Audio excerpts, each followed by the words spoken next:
গতকাল রাত্রিবেলা 2-3টে টেলিফোন পাই জিবি হাসপাতাল আনুমানিক রাত্রি একটার সময়, যে ডাক্তারবাবুরা চিৎকার করছেন, পেশেন্টরা চিৎকার করছেন যে স্যার আমাদেরকে বাঁচান, অক্সিজেন সাপ্লাই পুরোপুরি বন্ধ হয়ে পড়েছে, পেশেন্টরা শ্বাস নিতে পারছে না, ছটফটাচ্ছে, আপনি দয়া করে, আমরা চেষ্টা করছি বিভিন্ন জনকে যারা আধিকারিক রয়েছেন তাদের সঙ্গে যোগাযোগ করার, কিন্তু কেউই ফোন বাজছে ওনাকে, কারোর সুইচ অফ, কেউই রেসপন্ড করছে না, আপনি কোনো কিছু করার থাকলে করুন। এই ফোনটা পেয়ে আমিও, মানুষ মারা যাবে এরকম মৃত্যুর মিছিল সংগঠিত হয়ে পরের দিন, আমি দেন আমি ঈশ্বরের নাম নিয়ে ফোন করলাম রাতুল দে, যিনি আমাদের রাজ্যে মাত্র একজনই রয়েছেন যিনি ইঞ্জিনিয়ার, বায়োমেডিক্যাল ইনস্ট্রুমেন্টেশন ইঞ্জিনিয়ার। ওনাকে আমি ফোন করি এবং থ্যাংক গড উনি ফোনে আমার রেসপন্ড করেন, বলে কাকু, আমি বললাম রাতুল তুমি কি করছো? এই তো খেয়ে দিয়ে শুয়েছি, তুমি ড্রেস পরে শীঘ্রই চলে এসো, জিবি হাসপাতাল যেতে হবে। ওখানে খবর হচ্ছে এই যে অক্সিজেন সাপ্লাই পুরোপুরি বন্ধ হয়ে পড়েছে, মানে যারা হাসপাতালে ভর্তি অক্সিজেন পাচ্ছে না, খুব কষ্ট পাচ্ছে এরা। ও খুব একটা সময় নেয়নি, খুব চটপট করে ও চলে এসছে। আমরা দুজন একসাথে যাই জিবি হাসপাতালে, তারপর গিয়ে দেখি যে মিটারগুলোতে 000 এরকম রিডিং আসছে। তারপর আমি তো টেকনিক্যাল পোর্শনটা বুঝি না, ওর সাবজেক্ট, ও মেইন যেখানে অক্সিজেন সিলিন্ডারগুলো রাখা রয়েছে ওখানে গিয়ে দেখলো কিছুটা প্রবলেম রয়েছে। তারপর পিপি ভেতরে চলে যায়। ভেতরে চলে যাওয়ার পর থ্যাংক গড সে আধ ঘন্টার মধ্যে সে তার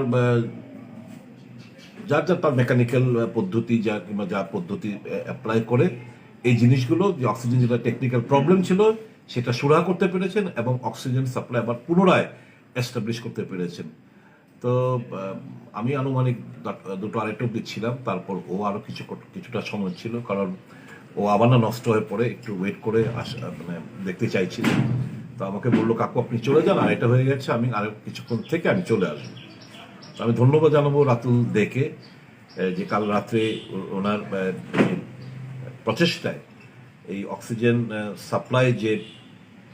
সাপ্লাইটা উনি আবার পুনরায় এস্টাবলিশ করতে পেরেছেন এবং রোগীরা নিশ্চিন্ত মনে আবার অক্সিজেনটা যাদের প্রয়োজনীয়তা রয়েছে তারা আবার পুনরায় ফিরে পেয়েছে। আমাদের যে পরিশ্রমটা, আমাদের স্বাস্থ্যকর্মীরা, আমাদের শাসন প্রশাসন, আমাদের নাগরিকরা যে পরিশ্রম করছে, সেই পরিশ্রমটাকে কিছু সংখ্যক লোক এবং কিছু সংখ্যক ব্যক্তি নিজের ব্যক্তি স্বার্থ চরিতার্থ করার জন্য এবং নিজেদের যে আমি যখন কাজে ইনভলভ প্রতিভূমিক থাকবো তাহলে কাজটা ঠিক, আমি যখন ইনভলভ থাকবো না তাহলে কাজটা ঠিক না, অন্য কেউ জানে না, এই ধরনের মানসিকতা একটা তৈরি করার চেষ্টা চলছে। তো সেটাকে আমরা নিন্দা জানাই এবং গতকালকে জিবির যে ঘটনা বলা হয়েছে, আমি ওনারা বলবেন, তারপরেও আমি বলছি অ্যাজ এ রোগী কল্যাণ সমিতির চেয়ারম্যান হিসাবে এবং আপনাদের জনপ্রতিনিধি হিসাবে আমার দায়িত্ব, আপনারা আমাদেরকে হিরো আমাকে বলতে হবে না, আমাকে এদিকে নিজেকে এস্টাবলিশ করতে হবে না, এস্টাবলিশড আমার মানুষ আমাকে করে দিয়েছেন, আপনারা আমাকে অনেক কিছু দিয়েছেন, পৃথিবীর সবচেয়ে বড় পঞ্চায়েতের মেম্বার বানিয়ে দিয়েছেন, এর থেকে বড় কিছু পাওনা আমার নেই। আমি সারা জীবন যদি আপনাদের কাজ করি তাহলে আপনাদের ঋণ আমি শোধ করতে পারবো না। আপনারা এত বেশি আমাদেরকে দিয়েছেন, আমাদেরকে 2.5 বছরে আপনারা পরিশ্রমে, 2 বছরের পরিশ্রমে আপনারা আমাদেরকে সরকার দিয়েছেন, যেটা বিগত 25 বছর কেউ করতে পারেনি। আপনারা আমাদেরকে আস্থা রেখে করেছেন, আপনাদের আস্থাকে ধরে রাখা আমাদের নৈতিক কর্তব্য, আমাদের অঙ্গীকার, আমরা প্রতিশ্রুতিবদ্ধ। এই জন্য ছোট ছোট বিষয়ে জল কোন জায়গাতে থাকবে না, কোন জায়গাতে মাইক্রোফোন সিস্টেম ঠিক নেই, কোনো পেশেন্ট যদি আমাদের সঙ্গে ডাইরেক্ট কথা বলে আমরা তাকে মেডিকেট করার চেষ্টা করি না, শুধু আমরা করে দেখাই। এবং বিশেষ করে জীবিতকে ডিএম সাহেব বলেছেন, আজকে ওনারা বলবেন যে সবচেয়ে খুব খারাপ পজিশনে যখনই হয়, যখন আর কোনো সম্ভব হয় না, তখনই পেশেন্ট জীবিতে আসেন। একটা বিষয় রয়েছে, আমরা আজকে সকালবেলা দেখেছি যে জীবিতে নাকি আগস্ট মাস থেকে অক্সিজেনের অভাব, সম্পূর্ণ মিথ্যা, সম্পূর্ণ ভিত্তিহীন। যারা এই ধরনের কথা বলছেন, মানুষকে বিভ্রান্ত করছেন, আমি দায়িত্ব নিয়ে বলছি, আপনারা সমাজের ভালো করছেন না, আপনারা রাজ্যকে বিপদগামী করার চেষ্টা করছেন, আমি দায়িত্ব নিয়ে বলছি। আর গতকালকে যেটা হয়েছে যে অক্সিজেন লেভেল একটা 0 আপনারাও দেখেছেন, সোশ্যাল মিডিয়াতে দেখেছেন, আমরা খোঁজ করে দেখেছি, সেটা কোনো মনিটর থেকে কেউ তুলেছেন, সেটা জীবিতে অক্সিজেন যখন অক্সিজেনের মেইন যে বিষয়টা, ওই প্যানেলটাকে, ওই লিভারটাকে যদি ডাউন করা হয়, তারপরেও 0-0 হবে, তারপরেও কিন্তু সব ওয়ার্ডে অক্সিজেন থাকবে না এমন না, কিন্তু অক্সিজেন কন্ডেন্সার থাকে, তারপরে অক্সিজেনের অন্য ধরনের ব্যবস্থা থাকে।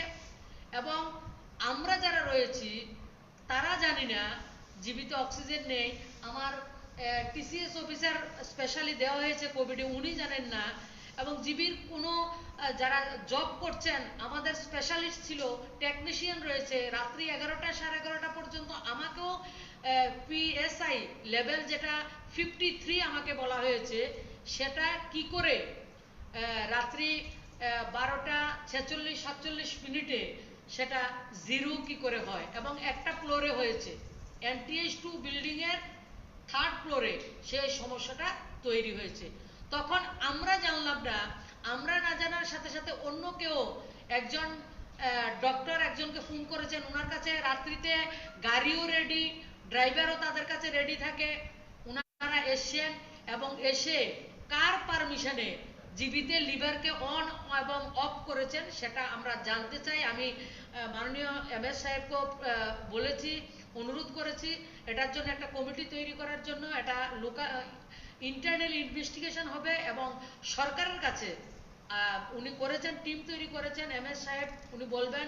এবং সরকারের কাছে আমাদের আবেদন জিবিবির পক্ষ থেকে যে এই কনস্পিরেসির একটা সুষ্ঠু তদন্ত হওয়া প্রয়োজন রয়েছে, এবং যে জায়গায় অক্সিজেনের বিষয়টা রয়েছে সেই জায়গায় সিসিটিভি ক্যামেরা এবং TSR এর বসানোর একটা ব্যবস্থা যাতে করা হয়, সেটা আমরা আজকে কথা বলেছি আদরণীয় মুখ্যমন্ত্রীর সঙ্গে। তাছাড়া ওনারা যখন জীবিতে আসবেন, ওই মুহূর্তে আমাদের যারা ওই জায়গাতে তারা ডিউটি মেনে ছিলেন, তাদেরকে কোনো একটা জায়গাতে ডেকে সরিয়ে নেওয়া হয়েছে। নেওয়ার দরকার ছিল একজনকে, দুজনকে ওই জায়গা থেকে অনলি 15 মিনিটসের জন্য তাদেরকে ওই জায়গা থেকে সরিয়ে নেওয়া হয়েছে। এটা টোটালি একটা কনস্পিরেসি। যারা বলছেন যে আমরা আগামীকালকে ঘুম থেকে উঠে মৃত্যুর মিছিল দেখব, তার জন্য আমরা জীবিতে গেছি, আসলে মৃত্যুর মিছিল তারা তৈরি করার জন্য জীবিতে এসেছে। তারা মৃত্যুর মিছিল তৈরি করার জন্য জীবিত এসেছে। মানুষের জীবনে, আমি ব্যক্তিগত প্রতিমন্ত্রীকে আপনাদের পছন্দ না হতে পারে, ব্যক্তিগতভাবে আমার MS সাহেবকে কেউ পছন্দ না হতে পারে, আমার DM সাহেবকে কেউ পছন্দ না হতে পারে, অনেক রয়েছে, সবাই সবাইকে পছন্দ করবে, সেটা তার ব্যক্তিগত রুচি। কিন্তু মানুষের জীবন নিয়ে যারা আপনারা খেলছেন, আমরা রাজ্যের মানুষ সব বুঝে আমরা দুধ কা দুধ পানি কা পানি যাতে করা যায় তার জন্য ইনভেস্টিগেশন চালু হয়ে গেছে এবং সেটা আমরা করব।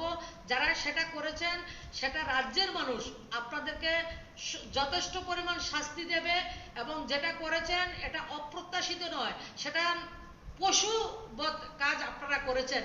আমি মানে আমরা মহিলা, আমাদের এভাবে কথা বলতে হয় কারণ আমরা কষ্ট হয়, এত পরিশ্রম করছেন আমাদের ডাক্তার, নার্সেস, সুলভ কর্মী থেকে প্রত্যেকটা, এবং পেশেন্ট পার্টি থেকে প্রত্যেকটা লোক আমরা পরিশ্রম করছি।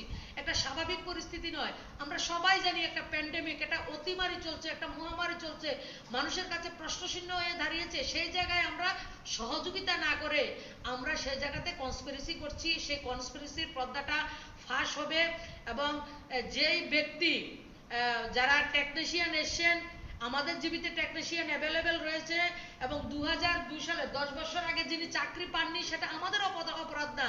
যে স্বাস্থ্যমন্ত্রী উনাকে ডেকে এনেছেন, বলছেন ওই স্বাস্থ্যমন্ত্রী তো 1-1.5 বছর স্বাস্থ্যমন্ত্রী ছিলেন, তখন কেন তাকে চাকরি দেওয়া হয়নি? এক ব্যক্তি চাকরি পাবে না, তার খেসারত পুরো স্টেটের মানুষ দেবে। আমিও তো প্রতিমা ভূমিকা, আমি চাকরি পাইনি, আমি BSc পাস, তার জন্য কি আমি মানুষের লোকসান করব? সেটা আমার ডেস্টিনি, আমি পাইনি।